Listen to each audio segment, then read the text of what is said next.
Hello and welcome to Super Insider, all things superannuation, investment and retirement. Our listeners, Australian Retirement Trust, 2.3 million members, welcome, welcome, welcome. My name is Anne Fuchs and I'm the Executive General Manager of Advice, Guidance and Education at Australian Retirement Trust. Now, before we begin this podcast, I'd like to acknowledge the traditional owners of the lands and waters where we're recording this podcast today and remind you, of course, that this is general advice only. So anything you're listening to, you will need to think about if it's right for you. Now, with me today is my partner in crime, Brian Parker, who brings the showbiz and celebrity into economics. And we are talking all things 2024 and what members and the community need to think about when it comes to superannuation and investing, the economy and resulting performance. G'day, Anne. Good to be with you again. Well, it's nice to see you. The start of the year, you look very refreshed. Absolutely. But not a new tie. You haven't been shopping. No, I haven't, no. But I haven't worn this for a while, so I do try and wear a different tie every time. It's good to see you making an effort for the Super Insider podcast. Okay, so let's start, I think, at the very beginning, as Maria von Trapp would say, interest rates. It's a very good place to start. Yes, it is. It is a very good place to start. And I think if I think about interest rates, it's very much good news and bad news depending on where you sit. So the good news is that it seems quite likely that interest rates here in Australia have peaked. Yes. That there may not be any further need for interest rate increases. And so if you have a mortgage and you're worried about the stress of your mortgage and meeting your repayments, that's clearly very, very good news. So there's some chance that interest rates may start to go down over the coming year or so, or over the coming months. It's not clear yet, but certainly it seems likely that interest rates may have peaked. But it also means that for those people who rely on deposits, for example, for a big share of their income, it means that things are about as good as they're going to get. Because at some point interest rates may start to go down over the coming months or over the coming year, which could put a bit of a dent in some people's income. So, interest rates are very much a two-edged sword. I remember the former RBA Governor, Glenn Stevens, used to say that, he actually got more complaint letters when interest rates went down than when interest rates went up. The interest rates and that they might potentially go down this year, obviously there's unemployment, the risk of a recession. What do you think when and there is a whole new governance construct for the Reserve Bank that I think we'll see play out this year with the two-day meetings and they're doing a media, press conference, changes press to communication. conferences, all of that. Absolutely. To provide that transparency. So what are, I guess, for our listeners, what would be the key economic markers that the Reserve Bank consider when they're looking to adjust the interest rates? Look, there's two main ones. What's happening to inflation and what's happening to the labour market. Because, inflation is certainly heading in the right direction. It's very, very clear inflation peaked some time ago, and we are seeing inflation continuing to move lower, and that's very much part of a global trend. You're seeing inflation rates across most of the world also start to come down, and that's great. There's still some stickiness, as they say, in service prices. The price of goods has tended to come down a lot faster, but certainly if I look at the price of domestic services, they're still growing at an uncomfortably fast rate, and the Reserve Bank has acknowledged that, but even they are heading in the right direction. So as long as inflation keeps heading in the right direction, then that's also going to be welcomed by the Reserve Bank. The other thing to watch is the labour market. If you want to see inflation return to its longer run objectives, what the Reserve Bank basically wants to see is it wants to see the very, very tight labour market conditions we've seen in the last few years start to soften. So we need to see things like a slowdown in employment growth. You probably need to see the unemployment rate actually rise a little bit from what is historically very, very low levels. So the Reserve Bank basically, it doesn't want to see millions more people unemployed or anything like that, but it just needs to see that sort of excess demand for labour start to come back. And that's very, very hard to engineer. But so labour market and inflation are the two key markets for the Reserve Bank.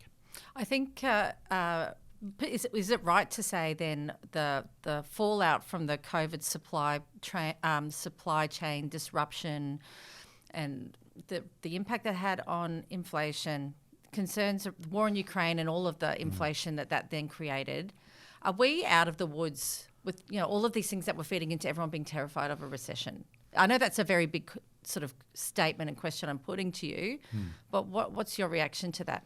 Okay, well, firstly, let's talk about the risk of recession, because obviously, interest rates have gone up aggressively. Even if they're not, even if they've stopped going up, the reality is you've seen interest rates rise, not just here in Australia, but in Europe, in the United States, and the United Kingdom, and that is going to act as an ongoing drag on the economy. It takes time for the full impact of interest rate increases to flow through to the economy. And so we're still feeling the effects of previous interest rate increases. And so what I think it means is that the economy here in Australia, but also elsewhere, is probably going to slow down quite considerably over the coming 12 months or so. So I think it is going to be a challenging year from that perspective as the economy responds to those interest rate increases of the past. And even if interest rates start to go down over the coming months, it'll take time for that to take effect as well. So I think 2024 could prove to be a challenging year from the economy's perspective. But on the inflation side of things, you're right. I mean, those COVID-related disruptions and the initial disruptions from the war in Ukraine, a lot of that is washed out of the system. But are we out of the woods yet? Probably not, because don't forget, geopolitically, the world is still a very, very uncertain place, and there's still plenty of risks out there that could actually provide more disruption. What's happening in the Middle East and the disruption in the Red Sea, and ships from Asia having to divert around South Africa to deliver stuff to Europe rather than go through the Suez Canal. So that's causing disruptions to manufacturing, exports and imports in the Northern Hemisphere. It's not so much a big deal for us, but it does have global implications. So yes, that first wave of COVID, Ukraine, etc., is probably washed out of the system, but we're not out of the woods in that sense. There's still potential for shocks and disruption, I suppose what I'm saying. And and I know that whenever there's a shock, a big sort of geopolitical event, the contact centre is flooded, people are worried, particularly people who might be 5 years out or so from retirement. So for our listeners who might be 5 years out from retirement, who are watching the news and are really worried about, oh God, is there going to be a big stock market crash and then half of my super's going to get wiped out and I'm going to have to work another 5 years to catch it up? What would your messages be to our listeners in that demographic? I think to put it simply is to make sure, or firstly, take an interest in how your money's invested. Make sure that the investments you have are right for you and right for your particular phase of life. The last thing you want is if the stock market falls 20 or 30%, if that is going to cause you massive changes to your retirement plans, it probably means you're taking too much risk with your investment portfolio. So, for example, those of our members who are in default options, the various life cycle strategies we employ for our default members, as you approach and then enter retirement, we gradually reduce the amount of risk in your portfolio. We basically reduce your exposure to the risk of a stock market crash, which means that if stock markets go down by 20 or 30%, your portfolio is not going to experience anything like that. And I think that's really, really important. I suppose the other thing I'd say is that even if you have 5 years to run or 3 years to run, yes, it is important to make sure that you're not taking too much risk. But it's also important that you can't hide money under the bed, that we all hope to live a very long time. And we need to make sure that our money is invested appropriately for that reality, that we are actually going to live a lot longer, or at least we hope to. And so that means we don't want to have so much exposure to the share market and to growth, what we call growth assets, that we could ruin our retirement plans in the short term. But we don't want to have none. Most people still need to have at least some exposure to these growth assets so that your wealth will last as long as possible as you go through retirement. Yeah, that's right, because we're all absolutely living longer and longer and longer. And I guess what I heard you say was, look, if you're not paying attention, we've got it covered in terms of that de-risking of with the default strategy. And equally, though, if you're really engaged and you want to pay attention to how your money's invested, then you can obviously contact us at Australian Retirement Trust for that simple advice, or equally have your own financial advisor. But I do think there is an element, there's a degree of sophistication that you just point out there around portfolio construction and the role different assets play. So what do you think, you sit amongst the investment team and advise our portfolio managers that are constructing these portfolios, what are you telling them in terms of the thematics for this year and things they need to consider as they put together these default and all of the different portfolio options? Well, I think the thing is, when we think about building portfolios and designing investment strategies, strategies. We can't design strategies. We can't build portfolios based on, my ability or anybody's ability to forecast exactly what's going to happen in the next 3, 6 or even 12 months, because no one knows that with any certainty. What we do, however, focus on is, can we build portfolios that actually deliver what's on the box? So if we tell our members that this particular strategy is designed to deliver X, we need to deliver at least X. And so that's really very much what we focus on delivering those long-term return objectives, but also making sure that when we're doing that we're using assets that make sense, we're using assets that are capable of delivering the kind of returns our members need, but also, and again, this has been very, very topical in the last few years, making sure we've got access and are investing in the broadest universe of investment opportunities we can. In other words, not just investing in stock markets, not just investing in bonds, but investing in a whole range of alternative or private or unlisted assets, things like private equity, infrastructure assets, real estate assets. And the reason I highlight that is that if you do think the next 12 months is going to be challenging, or if you are worried about what the impact of a stock market correction could do to your retirement, if you are with ART, we have a range of those unlisted assets that over many, many years now have helped smooth the ride for our members, that they do tend to hold up much, much better during major market downturns than the stock market does, for example. So the way we construct portfolios using the fullest range of assets we can find, especially unlisted assets, that actually helps cushion the blow for our members during the, if stock markets prove to be a bit nasty. Yeah, diversified. Absolutely. They all have a different role to play. It's like a high-performing team. It's no point having everybody think the same. There's no point having a portfolio that acts the same in markets is what you're saying. Okay, so then how does this play out? So with the what people should expect from their superannuation in terms of returns and performance this year.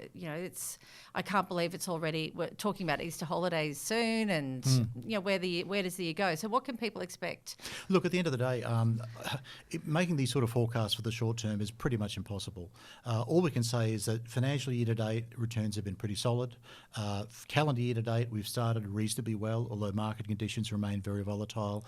We have no clarity as to how returns are going to play out over the coming months.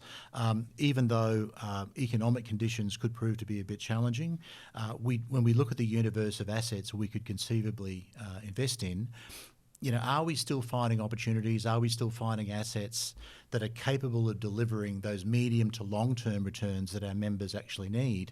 Even our more conservative members, or those members who are approaching retirement, yes, we are. And I suppose the other thing I'd highlight is that, and it's something we touched on before, the fact that we have seen this sharp rise in interest rates, and we have seen the yields on offer or the returns on offer in bond markets or in fixed income markets rise sharply over the last few years.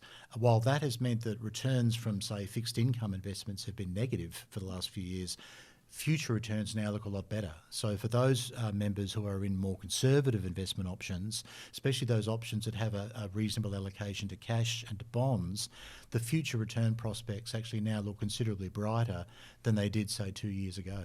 Okay. Well, look, I look forward to you coming back during the year as this all plays out. We've got a US election this year, which Taylor Swift apparently is going to determine. Absolutely. And I think it does highlight, and I often get asked questions about, well, I'm worried about the US election, what should I do? I'm worried about what's happening in the Middle East, or, the tensions in the Taiwan Straits, yes. etc. Yep. And can we invest members' money based on how we think those one events single might thing play happened, out. yeah. And we can't. Our best defence against not knowing how these things play out is to make sure we're as well diversified as possible, investing across different assets, different regions, different industries, not just here in Australia but globally. That's really our best defence against not knowing how the future plays out in the short term. And as you always remind me, if you had a crystal ball, you would not be my partner in crime here on Super Insider. You would be. Or if I was, I'd be dialing in from my farmhouse in Tuscany, where I'd be drinking my own body weight in Chianti. And I'd be looking to come over and stay with you sometime. But anyway, so you do not have the crystal ball. It's been wonderful having you on the podcast, and hopefully our listeners have a really clear understanding and are feeling confident about 2024 and what it means for their very precious retirement savings. So to our listeners, viewers, thanks for joining us. If you like it, please subscribe, tell your family and friends, and we'll see you again soon.